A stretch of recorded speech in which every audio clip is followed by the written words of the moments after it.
Narsapur municipality అభివృద్ధి BRS party హయాంలోనే జరిగిందని ఎమ్మెల్యే సునీత లక్ష్మారెడ్డి అన్నారు. బీఆర్ఎస్ పార్టీ 1వ వార్డు అభివృద్ధి సంగీతకు మద్దతుగా ఎమ్మెల్యే హనుమంతపూర్ గ్రామంలో ఇంటింటి ప్రచారం నిర్వహించారు. ఈ సందర్భంగా ఎమ్మెల్యే సునీత లక్ష్మారెడ్డి మాట్లాడుతూ నర్సాపూర్ మున్సిపాలిటీ అభివృద్ధి కావాలంటే బీఆర్ఎస్ పార్టీ అభ్యర్థులను గెలిపించాలని ఆమె ఓటర్లను కోరారు. ఈ కార్యక్రమంలో పలువురు నాయకులు, కార్యకర్తలు పాల్గొన్నారు.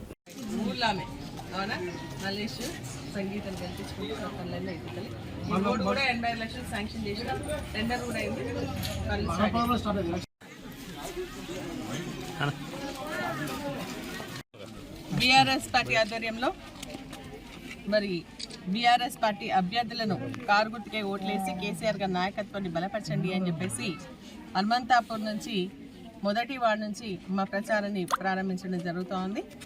మరి ఏ ఇంటికి వెళ్ళినా కూడా కాంగ్రెస్ పార్టీ ఇచ్చినటువంటి హామీలు నెరవేరలేదని, కేసీఆర్ గారు ఉన్నప్పుడే మాకు న్యాయం జరిగిందని, ఇచ్చేటువంటి పెన్షన్స్ కానీ లేదంటే గ్రామంలో జరుగుతున్నటువంటి అభివృద్ధి కార్యక్రమాలన్నీ కూడా మాకు ఆ రోజే అందినాయి. మాకు కేసీఆర్ కిట్ రాలేదు, న్యూట్రిషన్ కిట్ రాలేదు, మా పిల్లలకు స్కాలర్షిప్ రాలేదు, ఇవన్నీ కూడా చెప్పడం జరుగుతోంది.